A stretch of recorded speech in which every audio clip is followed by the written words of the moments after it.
मूर्ख पंडित कथा के तीसरे और अंतिम भाग में आपका फिर से स्वागत है। सुवर्ण सिद्धि ने चक्रधर को यह कथा सुनाई थी। कथा के अनुसार कुछ ब्राह्मण मित्र हैं और विद्यार्जन के लिए कन्नौज जाते हैं और फिर वहाँ से विद्यार्जन करके अपनी किताबें लेकर के गांव लौट रहे हैं कि हमने देखा कि रास्ते में दो मार्ग आ जाते हैं। फिर वो चिंतन करते हैं कि किस रास्ते से जाना चाहिए, तो एक किताब खोल के देखता है कि महान व्यक्ति जिस रास्ते से जाते हैं उस रास्ते से चलना चाहिए। और फिर वे उस रास्ते से चलते चलते एक शमशान में पहुंच जाते हैं। वहाँ उन्हें एक गधा दिखाई देता है और उस गधे को वे अपना बांधव बना लेते हैं।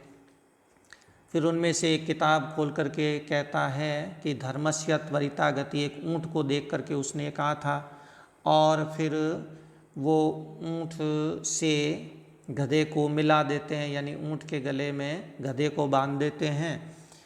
फिर वहाँ से धोबी के आने पर भाग जाया करते हैं। फिर एक नदी के पास पहुँचते हैं तो वहाँ एक पलाश पत्र आ रहा है और उनमें से एक पंडित है, वो उस पलाश पत्र के ऊपर कूद जाता है। उसे बहते हुए देख करके दूसरा पंडित है, वो सर्वनाशे समुत्पन्ने अर्धम त्यजति पंडित कह करके और उसकी चोटी पकड़ करके उसका सिर काट डालता है। अब आगे देखिए, वो मूर्ख ब्राह्मण किसी गांव में जाते हैं, सभी को भोजन मिलता है, लेकिन केवल बुद्धि के अभाव में जो लोक व्यवहार है उसके न जानने के कारण वो सभी भूखे ही रहते हैं। अथ इसके बाद 23 और उन्होंने पश्चात बाद में गत्वा जाकर के कश्चित ग्राम आसादित, किसी गांव को प्राप्त किया। ते अपि ग्रामीणे निमंत्रिता, और वे भी ग्रामीणों द्वारा निमंत्रित किए गए। पृथक पृथक ग्रहेषु नीता, और अलग अलग ग्रहेषु घरों में नीता ले जाए गए। तत एकस्य सूत्री का धृतखंड संयुक्ता भोजने दत्ता, तथा उसके बाद एकस्य एक पंडित को धृतखंड संयुक्ता सूत्री का, घी और खांड से युक्त सूत्री का, सेवई जो आटे से भी बनती है, मैदे से भी बनती है, वो सेवई भोजने दत्ता, भोजन में दी गई। ततो उसके बाद विचिन्त्य, विचार करके, पंडितेन उक्तम, पंडित ने कहा, यत् कि दीर्घ सूत्री विनश्यति, दीर्घ सूत्री नष्ट हो जाता है। अब दीर्घ सूत्री का मतलब तो वो होता है कि जो लेट लतीफ़ करे, काम को टालता जाए, वो ख़त्म सा हो जाता है। लेकिन उसने तो दीर्घ सूत्री का अर्थ कर लिया कि जो लंबी सूत्र जो है, सेवई जो है खाने वाला है, वो नष्ट हो जाता है। तो एवं उक्त्वा भोजनम परित्यज्य गत, ऐसा कह करके भोजन छोड़ करके, परित्यज्य त्याग करके, गत चला गया। अथ द्वितीयस्य मंडकाः दत्ताः, तथा उसके बाद द्वितीयस्य दूसरे को मंडकाः दत्ता, मंडक दिए गए। मंडक रोटी को कहते हैं, रोटियां दी गई। तेनापि उक्तम, उसने भी कहा, अति विस्तार विस्तीर्णम तद भवेन्न चिरायुषम, उसने कहा, शास्त्र का वचन ले आया जो उसने केवल वही पढ़े थे।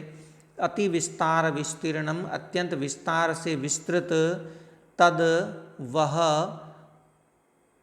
भवेद न चिरायुषम, तद वह जो अन्न है वो चिरायुषम न भवेत, चिरायुष नहीं होता है, लंबी जीविका देने वाला नहीं होता है, लंबा जीवन देने वाला नहीं होता है। सच भोजनम त्यक्त्वा गत, और वह भी भोजन को छोड़ करके चला गया। अथ तृतीयस्य वटिका भोजने दत्ता, अथ इसके बाद तृतीयस्य तीसरे को भोजने, भोजन में, वटिका दत्ता, बड़ा दिया गया। बड़ा, अब बड़े में क्या होता है, छोटे छोटे छिद्र हुआ करते हैं। तत्रापि, वहाँ पर भी, तेन पंडितेन उक्तम, उस तीसरे पंडित ने कहा, छिद्रेष्वनर्था बहुली भवन्ति, कि छिद्रेशु छिद्रों में। अब छिद्र का अर्थ तो जो वास्तविक अर्थ है वो होता है दोष। तो दोषों में अनर्था बहुली भवंती, अनर्थ अधिक हो जाते हैं। लेकिन उसने अर्थ लिया छिद्रेशु छिद्रों में। अब उसमें छोटे छोटे छिद्र थे तो उसने कहा छिद्रों में अनर्था बहुली भवंती, अनर्थ अधिक होते हैं। और इस प्रकार कह करके उसने भी भोजन छोड़ दिया। एवं ते त्रयोऽपि, इस प्रकार वे तीनों ही पंडिताः पंडित क्षुत क्षाम कंठाः, क्षुत क्षाम कंठाः, क्षुत यानी भूख से, क्षाम कंठाः शुष्क कंठ वाले होकर, लोकैर हास्यमाना लोगों द्वारा उपहास किए जाते हुए होकर, ततः वहाँ से, ततः स्थानात उस स्थान से, स्वदेशम गताः अपने देश चले गए। अब कहानी के अंत में अथ इसके बाद सुवर्ण सिद्धि आह, सुवर्ण सिद्धि ने कहा। यह कहानी सुवर्ण सिद्धि सुना रहा है चक्रधर को। तो उसने कहा यत्वम लोक व्यवहारम अजानन, यत्वम जो तुम लोक व्यवहारम अजानन, लोक व्यवहार को न जान करके, मया वार्यमाणो अपि मेरे द्वारा रोके जाने पर भी, न स्थित रुके नहीं, तत ईदृशीम अवस्थाम उपगत उसके बाद ऐसी अवस्था को प्राप्त हो गए हो। अतोहम ब्रवीमि, अतः इसलिए अहम ब्रवीमि मैं कहता हूँ, अपि शास्त्रेषु कुशला कि भले ही शास्त्रों में कुशल हो परंतु जो लोक व्यवहार को नहीं जानते हैं वे मूर्ख पंडितों के समान उपहास को प्राप्त होते हैं। यह श्लोक उसने कहानी सुनाने से पहले ही बता दिया था। तत्श्रुत्वा चक्रधर आह, वह सुनकर के चक्रधर बोला, अहो अकारणम एतत्, उसने कहा कि एतत् अकारणम, ये तो कोई कारण नहीं है। यत क्योंकि, सुबुद्धयो विनश्यन्ति दुष्टदेवेन नाशिता, स्वल्पधीरपि तस्मिंस्तु कुले नंदति संततम। चक्रधर यह प्रतिपादित करना चाहता है कि ये तो एक दुर्भाग्य है ना, बुद्धि की इसमें कोई बात नहीं है। वो कहता है सुबुद्धयो विनश्यन्ति दुष्ट देवेन नाशिता, दुष्ट देवेन, दुष्ट देव के द्वारा, दुर्भाग्य के द्वारा, नाशिता नष्ट किए गए, सुबुद्धय अच्छी अच्छी बुद्धि वाले लोग भी, विनश्यन्ति खत्म हो जाते हैं, स्वल्प धीरपि तस्मिंस्तु, और तस्मिंस्तु कुले, और उसी कुल में, उसी कुल में, उसी वंश में, स्वल्प धीरपि कम बुद्धि वाला व्यक्ति भी, संततम नंदति, संततम निरंतर लगातार, नंदति आनंदित होता है। तो ये तो भाग्य दुर्भाग्य का खेल है, बुद्धि का कोई लेना देना नहीं है। फिर वो कहता है उक्तम च, और कहा भी गया है, अरक्षितम तिष्ठति दैव रक्षितम, सुरक्षितम दैव हतम विनश्यति, जीवत्यनाथोपि वने विसर्जित कृत प्रयत्नोपि ग्रहेन जीवति।